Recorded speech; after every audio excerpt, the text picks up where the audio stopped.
कोटि कोटि प्रणाम और कोटि कोटि आशीष। मैं आज शरीर में रहने वाला जो तिल है इसके बारे में बताने वाला हूँ। शरीर का जो तिल है वो अद्भुत रहस्य में भरा हुआ रहता है। भगवान शिव शंकर ने अमरनाथ गुफा यहाँ पर आदिशक्ति पार्वती देवी को बताया वो ये दिव्य ज्ञान है, ये पवित्र ज्ञान है। ऐसा अद्भुत रहस्य को आप जानिए और ऐसे वाला अद्भुत तांत्रिक जो काम के लिए भी उपयोग आने वाला इस रहस्य को मैं आज उजागर करने वाला हूं। दर्शकों, शरीर में जो रहने वाला तिल में 3 प्रकार का तिल होता है। वो 3 प्रकार का नाम क्या है? पहला गौरी तिल कहा जाता है, दूसरा लक्ष्मी तिल कहा जाता है और तीसरा सरस्वती तिल कहा जाता है। इसमें देखिए दर्शकों, गौरी तिल का महत्व कैसे है और उसके बाद लक्ष्मी तिल और सरस्वती तिल का महत्व क्या है। जिस व्यक्ति का शरीर में सरस्वती तिल रहता है उसका जो शिक्षण विभाग, विद्या और ज्ञान बहुत ऊंचा और बड़ा होता है। और उसके बाद लक्ष्मी तिल होता है, उसका जो धन संपदा ऐश्वर्य बहुत एक हो जाता है।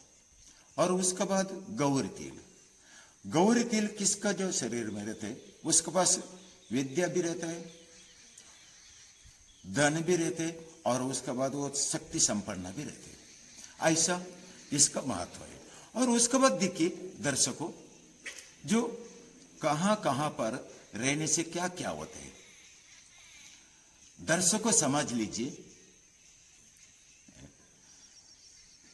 जो पहले महीने बताया था,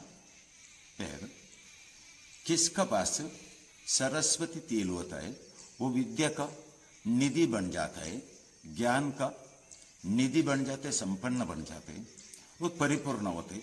और जैसे जो लक्ष्मी तिल होता है उसका तो धन ऐश्वर्य से भरा हुआ रहते हैं। और जैसे गौरी तिल आपका पास हो गया तो इतना समझ लीजिए आपको धन कुबेर आ गया। और ये जो तिल को पहचाने का कैसा, देखिए दर्शकों, जो ऐसा बड़ा होकर रहते हैं, ऐसा वाला बड़ा होकर जो रह जाते हैं उसको गौरी तिल करके समझ लेने का। तो 2 रंग में होते हैं, एक काला और एक लाल सर का, ऐसा 2 रंग से होते हैं। और उसके बाद लक्ष्मी तिल छोटा सा रहते और पूरा भरा हुआ काला कलर का रहते, काला रंगों से, और वो छोटा सा, और उसको लक्ष्मी तिल कहा जाता है। और उसके बाद सरस्वती तिल तो पटा हुआ रहते, छोटा से रहते, पटा हुआ रहते बीच बीच में, उसको सरस्वती तिल कहा जाते हैं। और देखिए, जिस व्यक्ति का पास इसमें अति श्रेष्ठ करके किसको कहा जाता है बोले तो गौरी तिल को कहा जाता है। क्यों?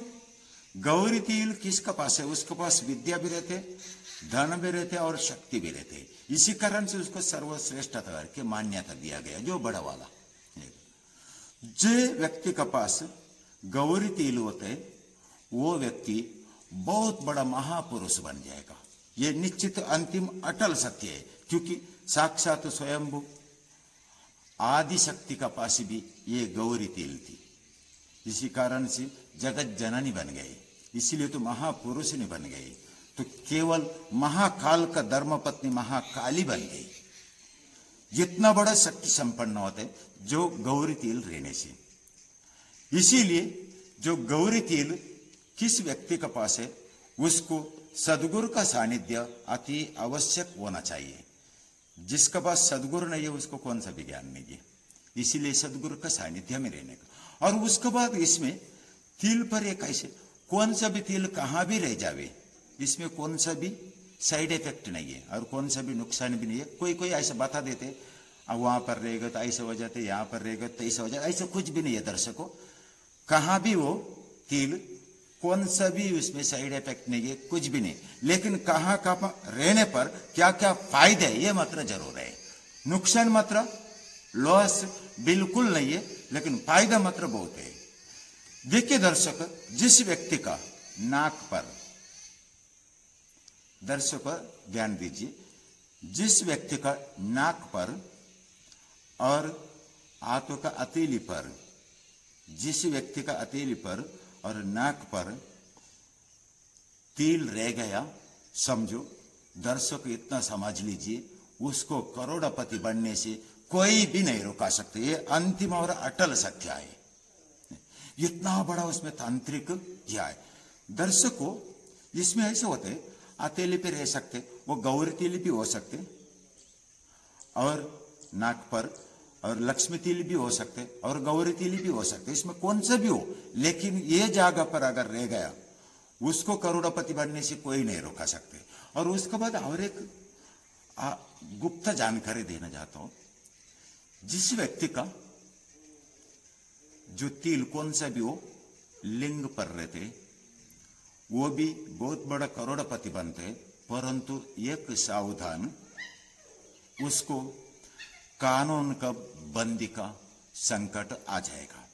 इसलिए सदगुरु का सानिध्य में रह के सदगुरु का आज्ञानुसार काम करने से उसको कौन सा भी दिक्कत जरूर नहीं आएगा। ये जी दर्शकों ध्यान दीजिए, जिस व्यक्ति के लिंग पर और आजू बाजू में कहां पर भी हो, उसका कानून का संकट उसको जरूर आ जाएगा। एक और उसके बाद और एक बात बताने का मैं बोल गया, जिस व्यक्ति का नाक पर और हथेली पर आए बोला, वो बहुत बड़ा विद्या संपन्न होते, बुद्धिशाली भी होते, और धन भी उसको बहुत मिलते, और शक्तिशाली भी बनते। लेकिन सर्विस में लग गया, उसको बहुत बड़ा तनख्वाह मिल जाएगा, बड़ा तनख्वाह मिल जाते। जो नाक पर और हथेली पर आए उसको तनख्वाह मिलेगा। बिजनेस लाइन में जाएगा तो वो करोड़पति बन जाएगा। और उसका साथ अगर सर्विस में रह गया, अगर उसका शादी हो गया, उसको जो औरत है वो भी सर्विस वाली मिल जाएगी उसको। और उसके बाद वो भी बहुत बड़ा धार्मिक रह जाएगी। और इतने ने जिस व्यक्ति का हथेली पर और नाक पर जो काला तिल है, उसको जो पत्नी मिलेगा, उसका पत्नी का जो जंगा का जो मांडी कहा जाता है, जंगा कहा जाता है, उसको ऊपर का बाजू में, एकदम ऊपर का बाजू में, वहां पर भी उसका औरत का ऊपर का बाजू में एकदम उधर एक काला तिल रह जाएगा। ये अद्भुत ज्ञान है दर्शकों, ये निश्चित सत्य होने वाला ज्ञान है, कभी भी ये झूठ नहीं हो सकती, क्योंकि ये साक्षात स्वयंभू महादेव ने आदिशक्ति पार्वती देवी को बताया हुआ ये तांत्रिक ज्ञान है, ऐसे वाला ये अद्भुत ज्ञान है। इसमें आप याद रखने की बात इतने रहते, गौरी तिल कौन से, सरस्वती तिल कौन से और लक्ष्मी तिल कौन से है। इसमें जिस व्यक्ति का गौरी तिल आपका शरीर में कहां पर भी हो, तो इतना समझ लेने का, आपको महापुरुष बनने से कोई नहीं रुक सकते, और आप बहुत बड़ा एक महापुरुष बनेगा और इतिहास में अजर अमर हो जाएगा। आपको अजर अमर होने से भी कोई नहीं रुक सकते। ये गौरी तिल का अति श्रेष्ठ महत्व ज्ञान है। और जैसे लक्ष्मी तिल भी बहुत अच्छे, और ऐसा लक्ष्मी तिल और सरस्वती तिल अगर कभी तक आपको सदगुरु मिलता नहीं है, ब्रह्मचारी तपस्वी सदगुरु मिलता नहीं, जब तक के लिए एक अल्प ज्ञान है, जिसका पास सदगुरु मिलता नहीं, जब तक गौरी तिल और लक्ष्मी तिल ये अगर आ गया, समझो दर्शकों, उसको क्या करने का, थोड़ा सा हाथों में कुंक लेने का, कहां पर भी हो उसको थोड़ा सा ऐसा कुंक लगाने का, और लगाने के बाद बचा हुआ माथे पर तिलक लगा देने का, उसको कुंक तिलक लगाने का, और उसके बाद इसको जाकर से पूछ लेने का। और कोई कभी नाक पे भी आप कुंक लगाइए, बचा हुआ यहां पर लगाइए, उसके बाद इसको ऐसे कपड़े से पूछ लीजिए, और हथेली पे होगा तो हाथ में भी जैसे कीजिए। और इतना बड़ा जो एक अद्भुत ज्ञान था, ये ज्ञान आपका सामने मैंने शेयर किया, इसको आपने जीवन में उतर कर आपका जीवन भी धन्य बनाइए, आप पे अमर हो जाइए, आपकी माला माल हो जाए, इतने कहकर आज के वीडियो को पूर्ण विराम देता हूँ। ओम गुरुदेव धन्यवाद। सभी को मेरा कोटि कोटि प्रणाम और कोटि कोटि आशीष।